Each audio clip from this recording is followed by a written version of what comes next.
Hey guys, welcome back to another episode of Cricket 19 Career Mode. This time we're wrapping up, I think, our first tournament here in the Caribbean Premier League. We're up against the Bayonets here, who I think we lost to earlier when we played them earlier in the season. But this has been my first full season in the Caribbean Premier League. We have a record of 3-3, so I think we still maybe have a chance of getting through to the finals of this tournament if and only if we can win these last two games. So the toss will be key, how we bat and bowl will be key, but we have kind of a slim outside chance here of getting into these kind of finals. I don't know how the finals works in this. I don't know whether there's only the top four that go through, or only the top two that play in the final. So I don't know the format, so I'm just going to go and try and win as much as we can. The Bayonets are going to bat first, so we're going to have a bowl. And as last time, we're not really going to focus on our bowling. We're going to kind of sim through that and just focus on the batting. And so there it is. After their 20 overs, they only post 150.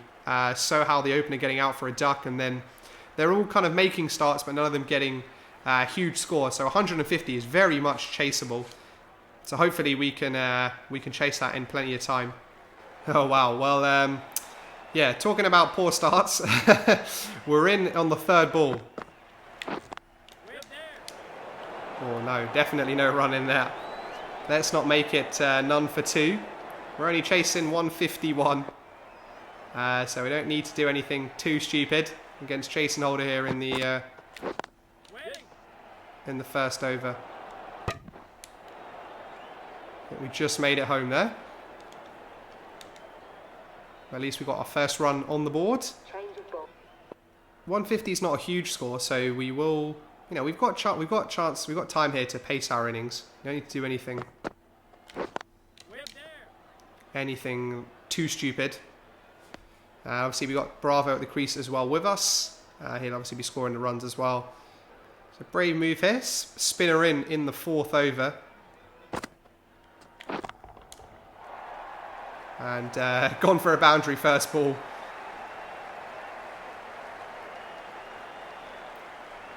It's going to be a tough one for Nickerson to face.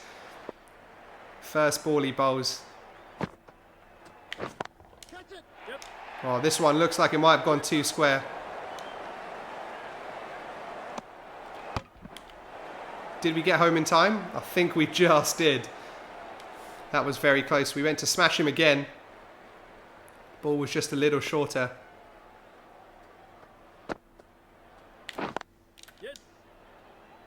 This time we just work him there. Got the boundary off the over, don't need to do anything stupid.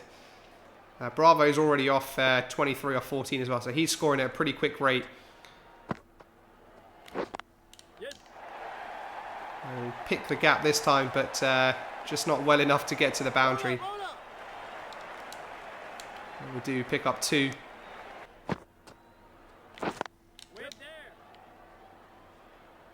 Oh, and that fielder watched the ball sail by.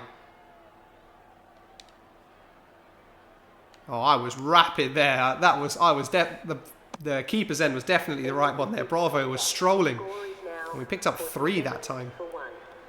And final over of the power play here. And again, 2 straight from Nickerson. And that one's gone to the boundary. Oh, it's gone for a 6. And it's gone for a 6, and that was the 50 partnership. So fantastic start from us there.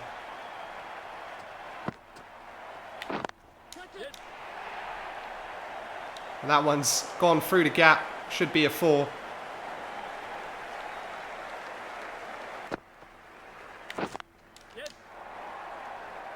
And again, it's beaten the gap. This one may go for another 4, and it does. A back-to-back 4 as well. That second shot really wasn't timed very well. Toe end of the bat.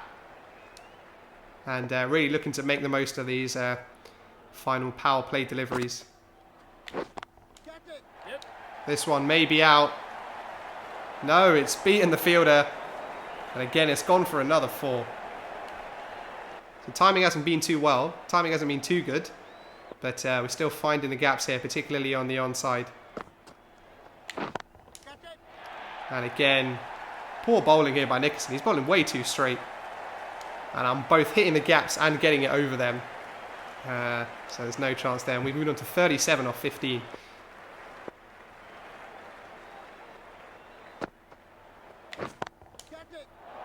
And again, just shocking bowling. Field really not helping. I'm sure they would have tried to change the field. Not sure why they didn't. And 14 overs remaining. We're 74. We're almost half the way there after only 6 overs.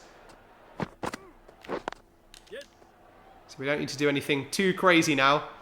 I just need to keep the scoreboard ticking, get the odd boundary, and Bravo's still with us, which makes a huge difference. And we should get quite a big victory here.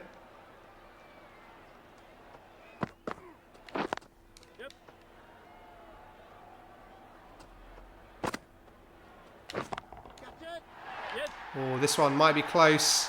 But it's gone just wide of the fielder. And it's gone for a 6. And that's a half century for us. That's another one. 6 4s, 2 6s. Coming in the power play really helped. Yeah, coming in the power play really meant that I could kind of hit those shots when the field was kind of up and they can only have a couple of fielders up. Definitely bowling the spinner when they did wasn't the cleverest idea from them. Oh, no run there. So Bravo's really stuck around, and we've got the 100-run partnership, and there's our wagon wheel. Not very straight, but lots of shots onto the onside there. Oh, we've lost Bravo. That's a shame.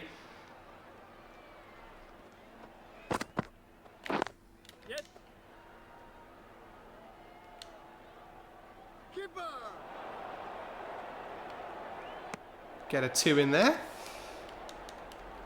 I definitely want to stay here till the end of the innings. We've got 59 now. Won't be able to get a century.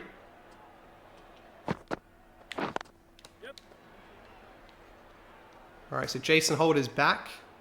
Probably thought he needs to bring himself into the attack if they stand any hope. We only need 13 from 35 now.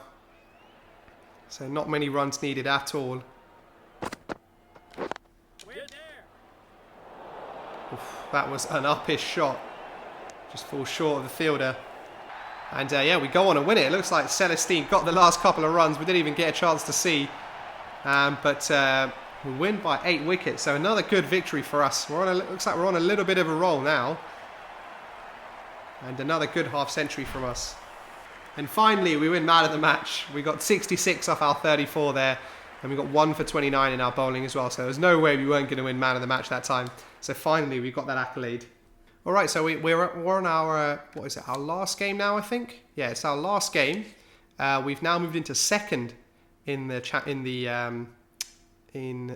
table, as you can see there on the right-hand side. We are 4 wins and 3 losses. The Bayonets are also 4 wins.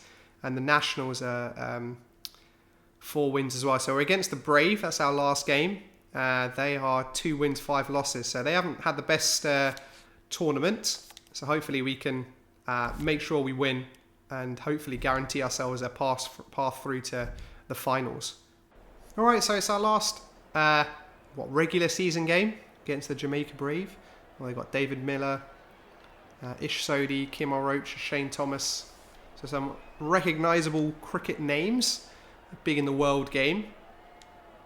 Mitchell Stark with his interesting Trinbago shirt. We've called tails.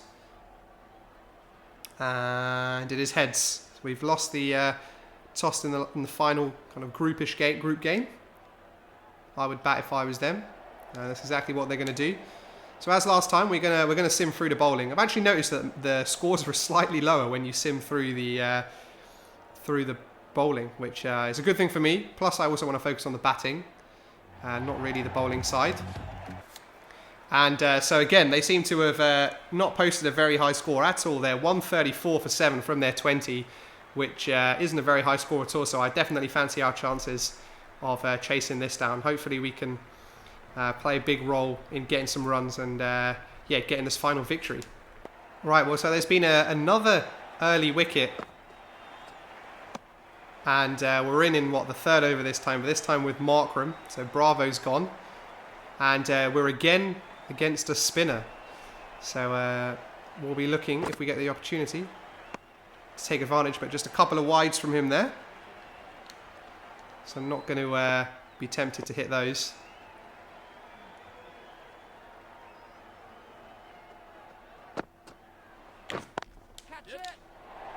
That one's gone high in the air. Hopefully it's not caught.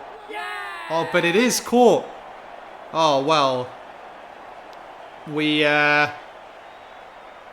Oh, that's really annoying. We hit those shots so well in our last innings. And I was feeling confident enough to hit it. It went high enough, just didn't go far enough. And the fielder running back there from inside the ring picks it up. I think that was Andre Russell. And we've gone for a duck, which is a big shame. Luckily for us this time, we weren't chasing a big score. We were only chasing 134, and we get there with, what, nearly 3.5 overs to spare. Markram getting 57. We did lose a couple of wickets, though. We were down to number 8's batsman. Kemar Roach gets man of the match. Kind of strange. I guess took 3 for 32, and he got 22, but he was on the losing side. So we do end the season on a win, which is great. So let's see if we manage to get through to the finals. Well, there we have it. So we finished in 3rd position, and we have qualified for the finals. Well, it looks like everything's kind of completing. We did qualify for the finals, but I'm not sure when they are. Because it looks like we've skipped ahead here. And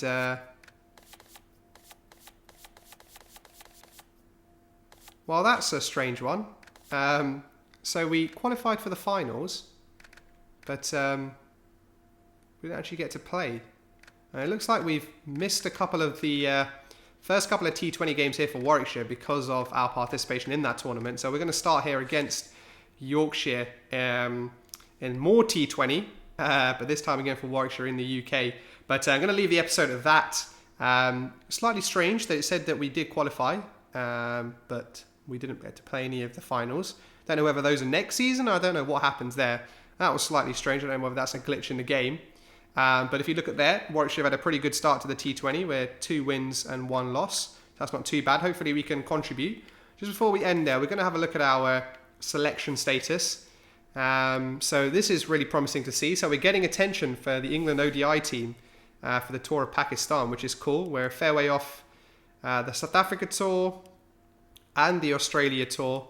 And we're also a fair way off the Test series against Pakistan. So that's good to see. We're now a core member of the JLT Sheffield Shield for the Tasmanian Tigers. Should be expecting selection for the County Cup and one-day plate for Warwickshire. And yeah, again, after playing pretty well in the Caribbean Cricket Cup, I probably would expect us to be picked in the Pakistan Premier Plate. It looks like the Indian Premier League or the Indian Cricket Championship. That's probably looks like one of the more difficult ones to get into.